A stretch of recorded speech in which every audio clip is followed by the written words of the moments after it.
यशोमती मैया के नंद लाला। सच्ची श्रेयारी, सच्ची में प्रसन्न हूं मैं कि आपके आशीर्वाद से रोहिणी जी को इतना प्यारा लल्ला हुआ है। पर मुझसे क्या त्रुटि हुई नारायण? मुझे क्यों न दियो आपने लल्ला? मुझसे क्या त्रुटि हुई नारायण? मुझे क्यों न दियो आपने लल्ला? अब तो माता देवकी की 7वें संतान का भी जन्म हो गया है प्रभु। अब आपके अवतार लेने में किस बात की देर है? यशोदा, ले तुम यहाँ आओ और मैं पूरे घर में ढूंढतो फिर रहा हूं। पता चला तुमने सुबह से कछु ना खायो। चलो कछु खा लो, आ जाओ। कहीं ना जा रही मैं।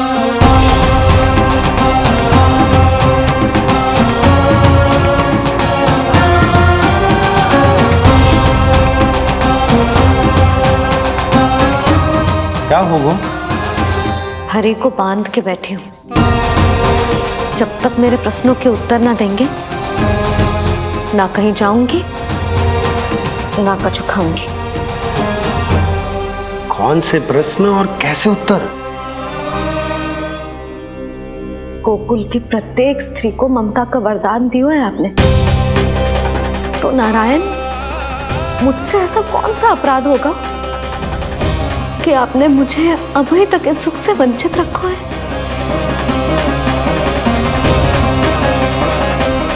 आज बोलना पड़ेगा प्रभु, बताना पड़ेगा कि आपने मुझे लल्ला क्यों न दी। क्या आपको पता ना है, जैसे भगवान अपने भक्तों के बिना अधूरे होते, वैसे मैया भी संतान के बिना अधूरी होते।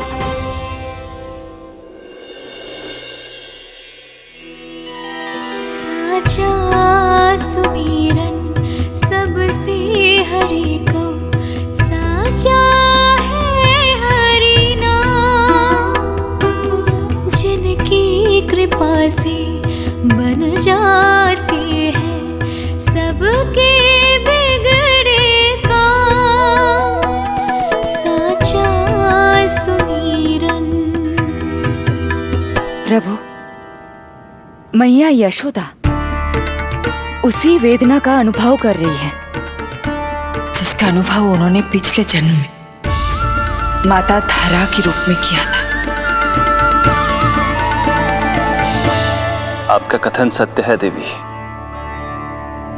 अब मैया यशोदा को उनके कष्ट से मुक्ति दिलाने का समय आ गया है।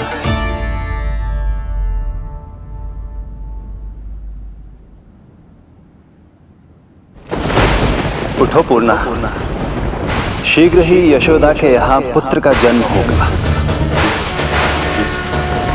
नक्षत्रों की गति से उत्पन्न संकेतों को देखो।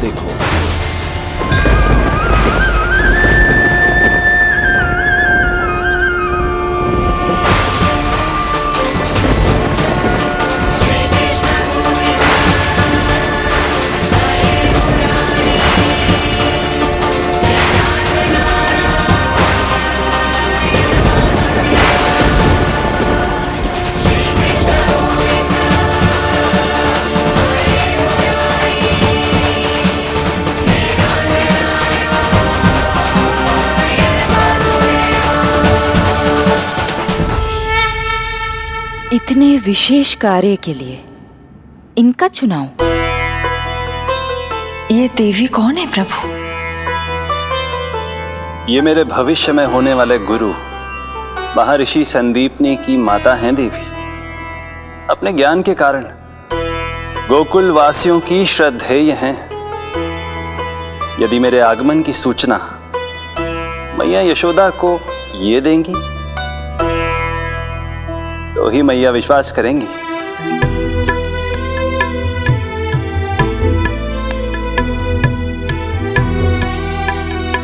आंगन खाली, आंचल खाली, सूखे उपवन की मैं माली। क्यों ना मेरे भाग में ललना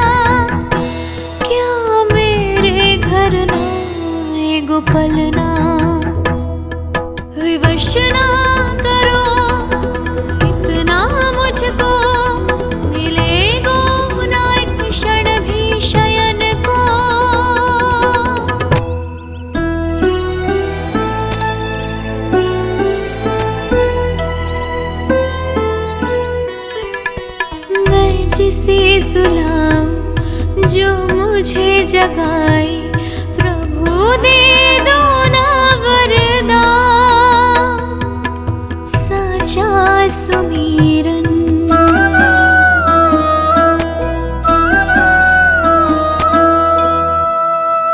मुख पे ना मेरे जब तक ममता की मुस्कान खिलेगी, तुमको भी न तब तक भोग में तुम्हारी अति प्रिय खीर मिलेगी।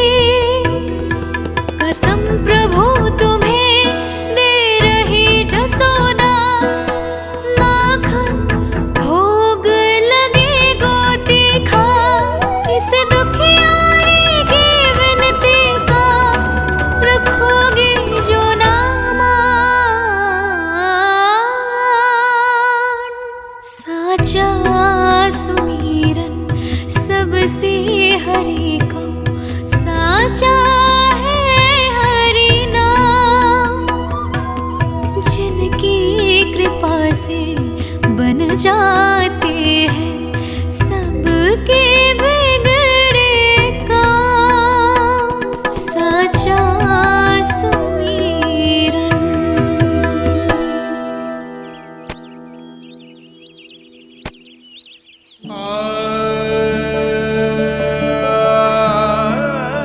यशोदा, मैं तुम्हारी व्यथा समझ रहा हूं, पर खाना छोड़ना अच्छी बात ना है। श्री हरि तुम्हारी पुकार अवश्य सुनेंगे, भरोसा रखो। लो कछु खा लो। भगवान से हट करना सही बात ना है यशोदा। भूखे प्यासे रहे प्राण देने हैं क्या? यशोदा,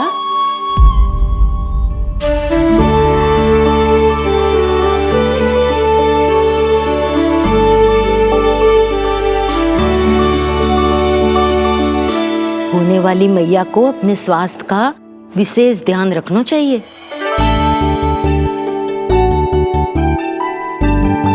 खाना खा,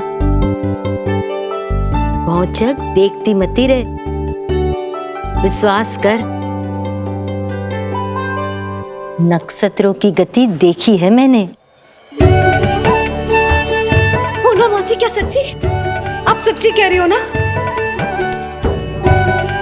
भाद्रपद माह की अष्टमी तिथि को रोहिणी नक्षत्र में, जब सूर्य सिंह राशि का होगा और चंद्र वृषभ राशि का, तब मध्य रात्रि तेरे लल्ला का जन्म होगा।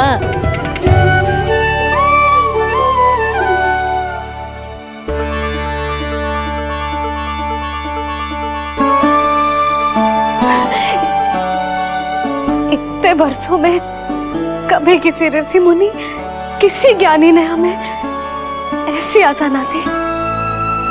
आज पहली बार हमें इतना स्पष्ट आश्वासन मिलो है। बहुत बहुत धन्यवाद आपका पूर्णा मौसी, बहुत बहुत धन्यवाद।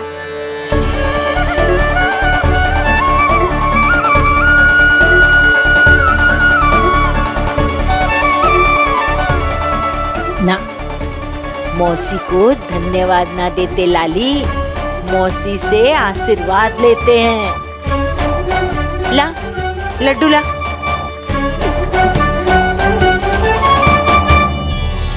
खा ले।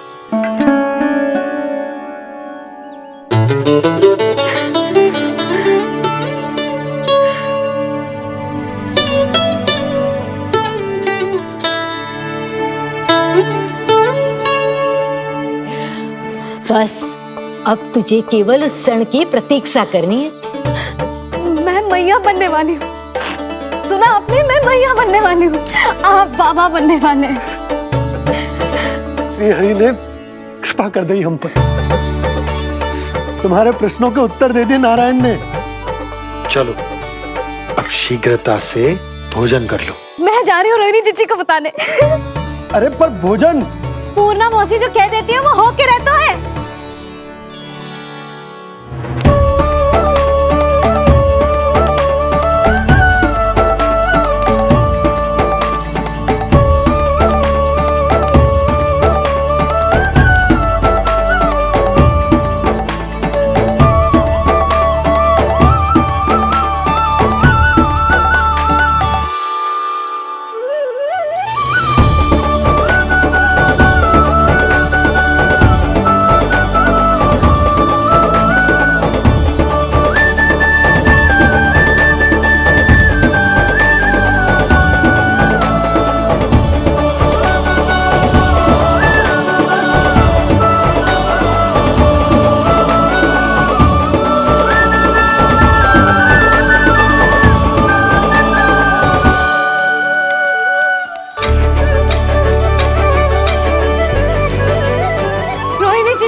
मैया बनने वाली हूँ, लल्ला हमको मरेगा।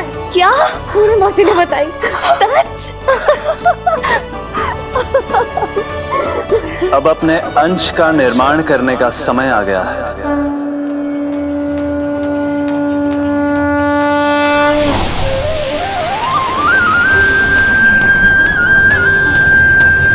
वसुदेव सुतं देवं कंसचाणूरमर्दनम्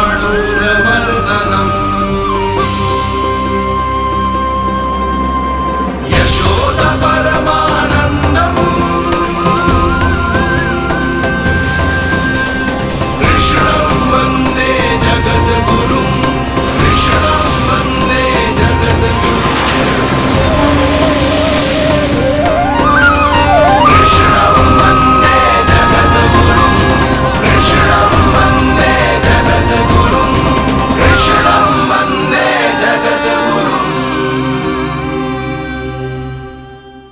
कृष्ण कृष्ण कृष्ण कृष्ण कृष्ण कृष्ण कृष्ण कृष्ण।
किसके पुत्र हो? आपका।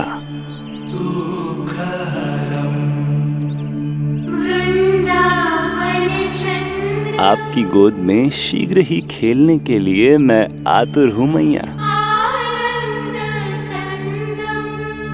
कैसे विचित्र लग रहा है।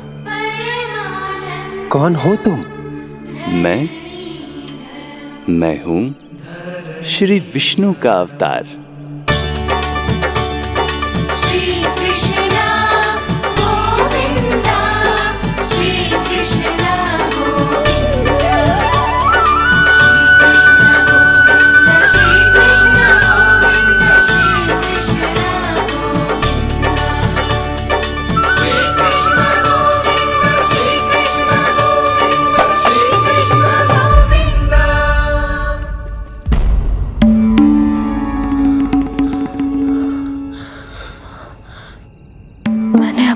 स्वप्न देखो।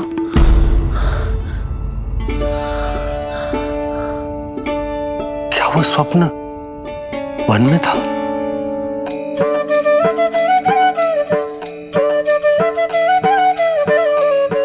क्या मैं सत्य में श्रीमन नारायण की मैया बनने वाली हूँ?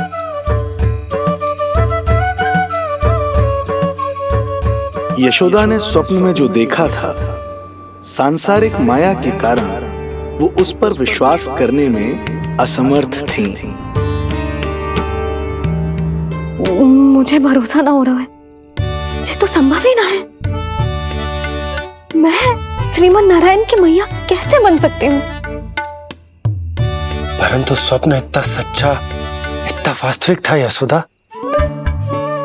ऐसा लगो जैसे स्वप्न ना है, सच की परछाई है। आप मेरा उपहास कर रहे हो ना? अरे कल तक तो ये भी ना पता था कि मैं कभी मैया भी बन पाऊंगी कि ना। और आज आप कह रहे हो कि श्रीमन नारायण स्वयं मेरी कोख से जन्म लेंगे। ना ना, ऐसे उल्टे सीधे विचार मेरे मन में मत ही डालो आप। मैं तो साधारण सी स्त्री हूँ जो बस एक सामान्य सी मैया बनना चाहती है। मुझे तो बस एक सामान्य सा लल्ला चाहिए, छोटा नटखट प्यारा सा मेरा बाल गोपाल। मेरा लाडला होगा वो, मेरा राज दुलारा, मेरी आंखों का तारा।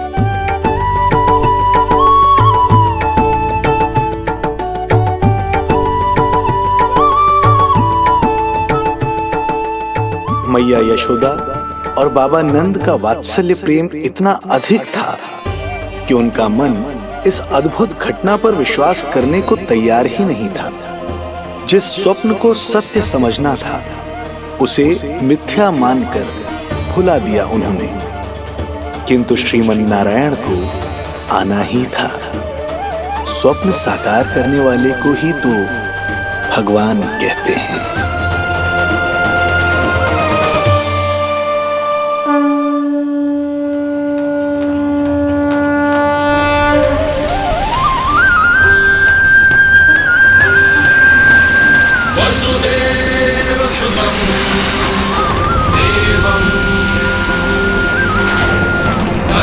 चाणूरमर्दनम् यशोदा परमानन्दम् कृष्णं वन्दे जगद्गुरुं कृष्णं वन्दे जगद्गुरुं वसुदेवसुतं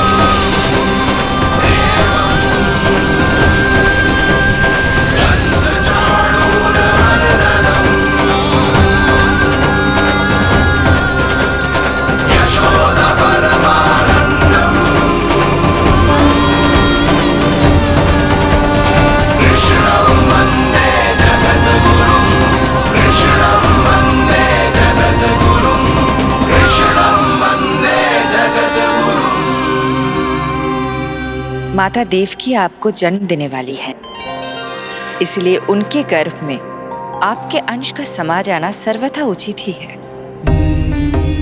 किंतु मैया यशोदा के हृदय में आपने अपने अंश का एक भाग स्थापित किया है।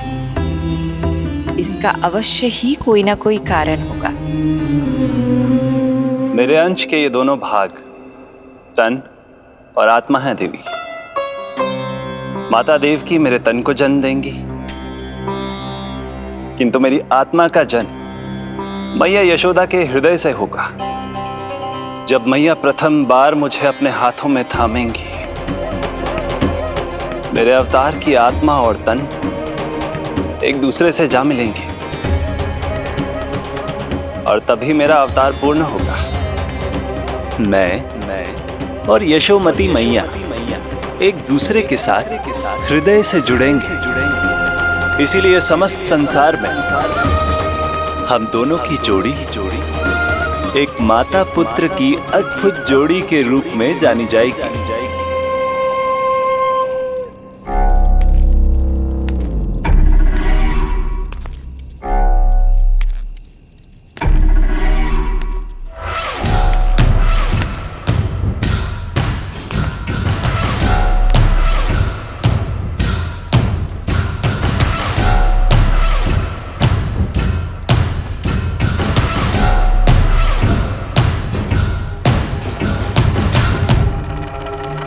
अच्छे कर्म करने वाला व्यक्ति भले ही कितनी भी विपत्तियों से क्यों ना घिरा हो, वो शांतिपूर्ण गहरी निद्रा में सो पाने में सक्षम होता है। किंतु यदि कोई व्यक्ति दुष्ट हो, क्रूर अत्याचारी हो या चोरी, हिंसा, हत्या जैसे जघन्य अपराध करता हो, तो फिर भले ही उसके पास कितनी भी संपत्ति और शक्ति क्यों ना हो, वो कभी शांतिपूर्ण निद्रा में नहीं सो पाता।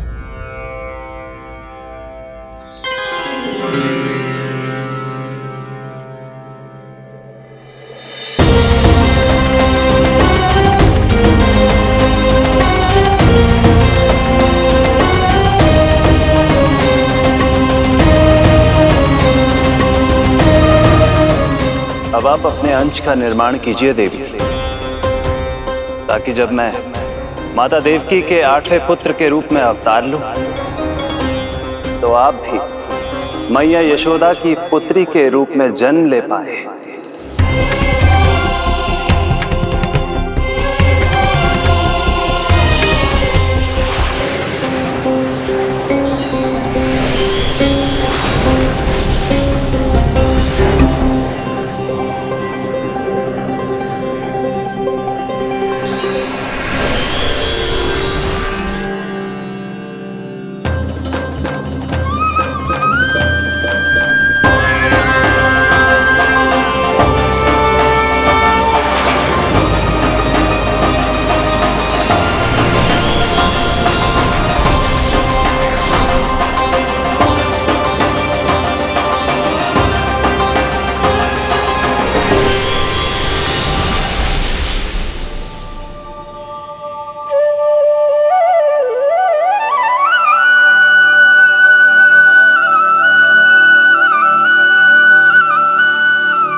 प्रभु के प्रताप से 9 माह ऐसे बीत गए मानो बस कुछ क्षण बीते हों। देखते ही देखते वो शुभ घड़ी, मैया यशोदा के लल्ला के जन्म की घड़ी आ गई।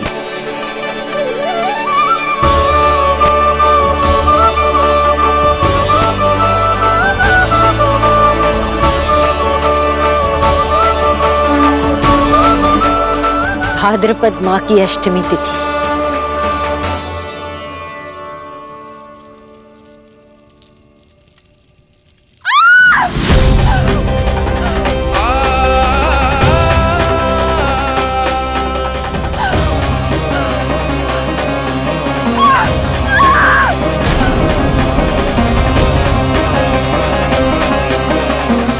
स्वामी, लगता है प्रसव पीड़ा आरंभ हो गई है।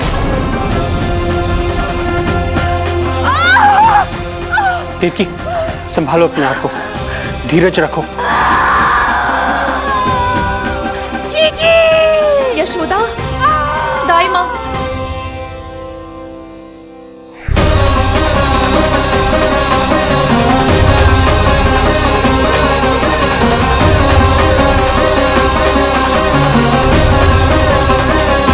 रोहिणी नक्षत्र, रोहिणी नक्षत्र।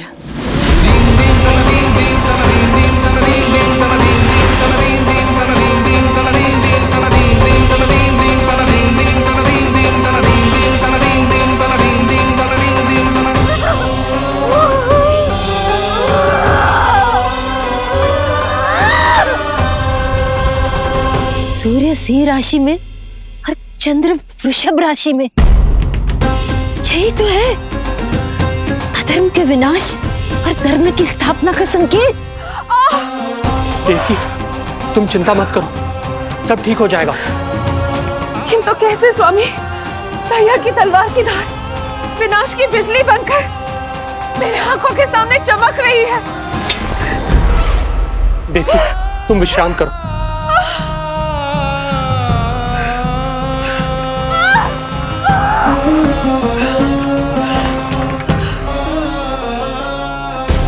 दुर्जन, जाओ फिर से देखो, मुझे पल पल का समाचार चाहिए।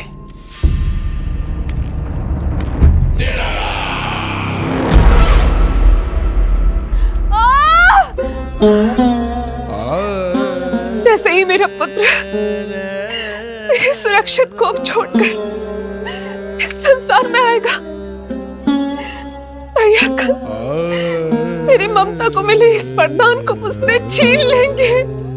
चिंता मत करो देवकी, ये हमारा 8वां पुत्र है। यदि हमारे जीवन में कंस के दिए दुखों की धूप है, तो श्री हरि की भक्ति की छाया भी है। आकाशवाणी का स्मरण करो। आप स्मरण कीजिए, कितनी क्रूरता से भैया ने हमारी सभी संतानों का जीवन प्रारंभ होने से पहले उनको नष्ट कर दिया। मुझे भय लग रहा है, कहीं मैं इसे भी ना खो दूं।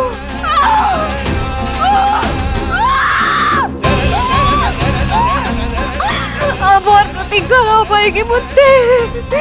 अब और प्रतीक्षा ना हो पाएगी।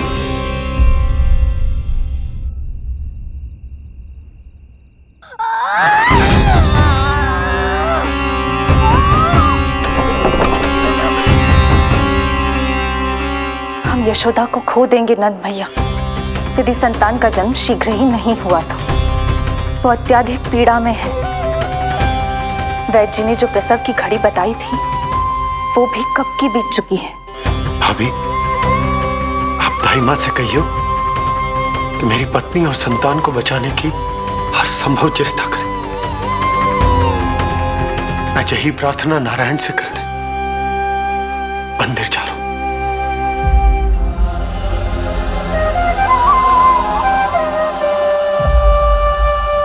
प्रभु, मैया योग माया को जन्म क्यों नहीं दे रही है? मेरा ही तो शक्ति तत्व है योग माया। वो तभी जन्म ले सकती है जब मेरे 8वें अवतार श्री कृष्ण का जन्म होगा। तो प्रभु, अब आपको किस बात की प्रतीक्षा है?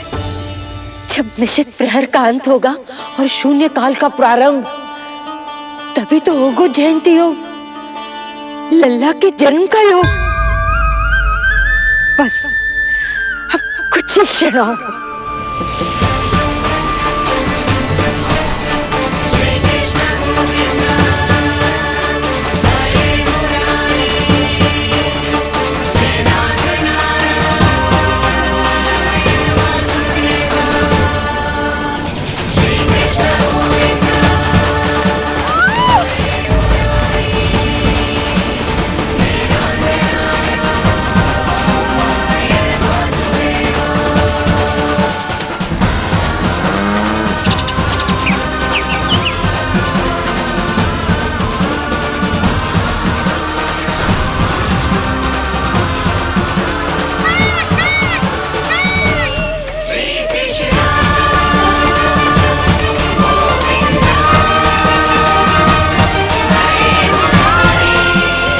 इस युग की सबसे शुभ घड़ी आ गई। प्रारंभ हो गया दिव्य शून्य काल।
जय श्री नारायण।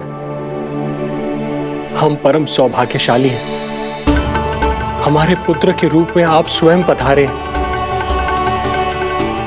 यदि मैं कारागार से बाहर होता तो ब्राह्मणों को 10 सहस्त्र गायों का दान करता, किंतु प्रभु मैं बंधन में हूं।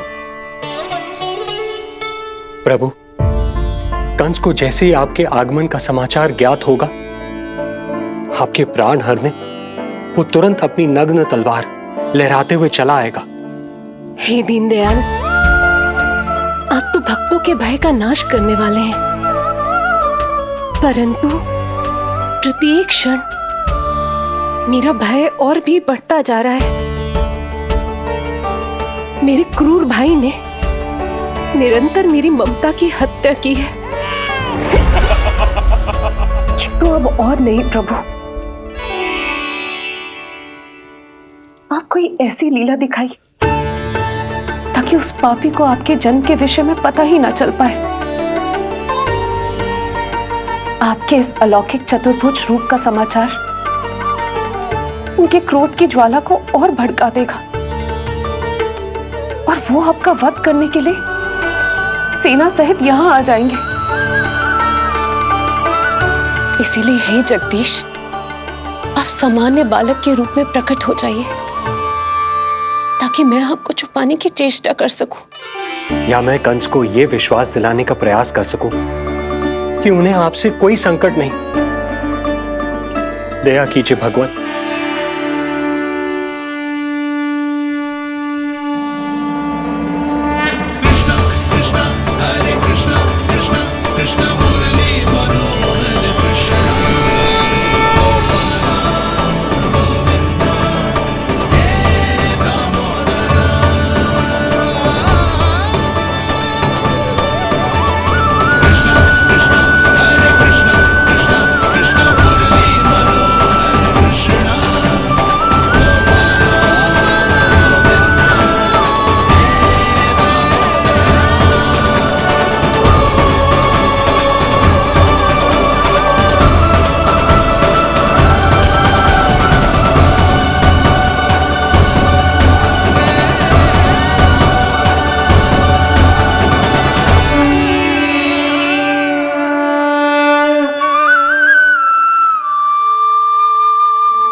माँ, पिताजी, पिछले जन्म में 12 सहस्त्र वर्षों तक आपने कठिन तपस्या की थी। मूसलाधार वर्षा, घनघोर आंधी, चिलचिलाती हुई धूप और अस्थियां जमा देने वाली ठंड, सभी कष्ट सहे थे आपने, केवल इसलिए कि आप मुझे पुत्र रूप में प्राप्त कर सके। और आज जब मैं आपके सामने हूं तो आप कंस के भय से व्याकुल हैं और पुत्र के रूप में एक सामान्य बालक चाहते हैं। मेरे माता पिता होने के नाते आपकी इच्छा का पालन करना मेरा कर्तव्य है। मैं एक सामान्य बालक का रूप धारण करूंगा। आपको मेरे लिए चिंतित होने की और कंस से भयभीत होने की आवश्यकता नहीं। मेरा जन्म पृथ्वी पर धर्म को पुनः स्थापित करने के लिए ही हुआ है, किंतु अभी समय कम है। यशोदा रानी की चेतना जा रही है, ये इनके प्राणों के लिए शुभ संकेत नहीं है। यशोदा, आंखें खुली रखो। यशोदा, यशोदा आंखें खुली रखो।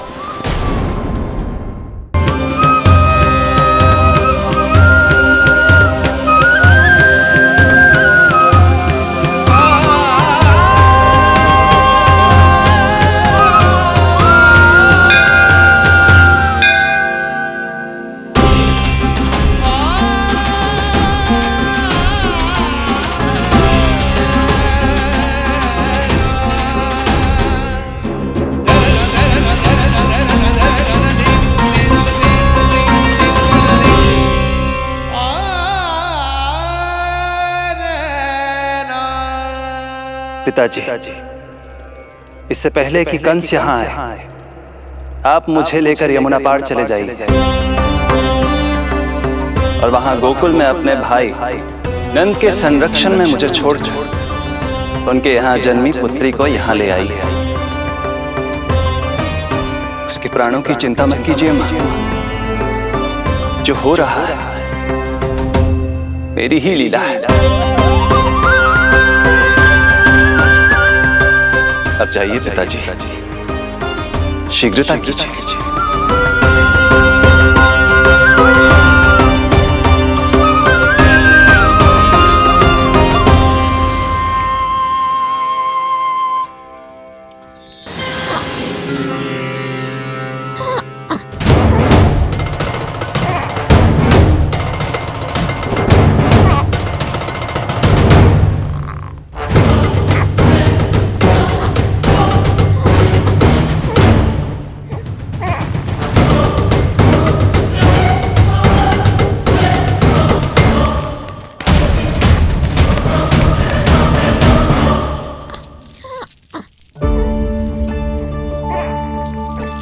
प्रभु, प्रभु क्या करना है ये तो आपने बता दिया, किंतु कैसे करना है ये नहीं बताया। पीढ़ियों में जकड़ा हुआ हूं, कारागार से बाहर कैसे जाऊंगा? यशोदा, बस थोड़ी देर और धैर्य रखो। अब और प्रतीक्षा ना हो पाएगी मुझसे, अब और प्रतीक्षा ना हो पाएगी। अब और अधिक प्रतीक्षा आपको करनी भी नहीं पड़ेगी मैया।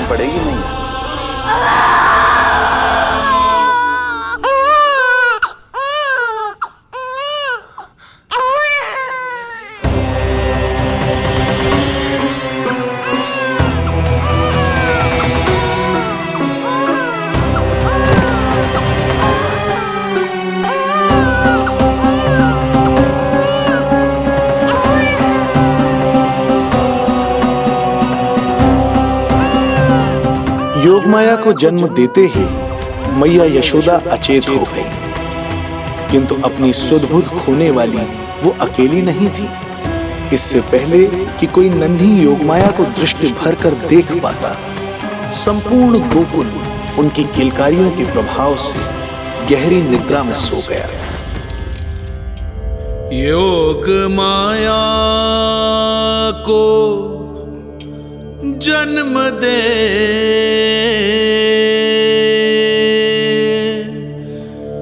यशोमती हुई निढाल,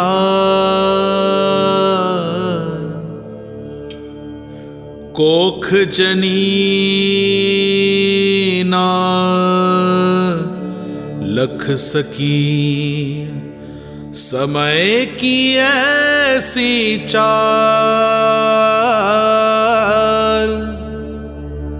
समय की ऐसी चाल।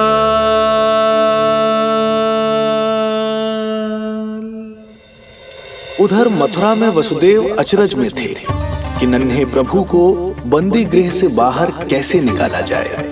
अब केवल श्री विष्णु की माया ही इनकी सहायता कर सकती थी। प्रभु की आज्ञा का पालन कैसे संभव होगा? संपूर्ण कारागार पहरेदारों से भरा पड़ा है।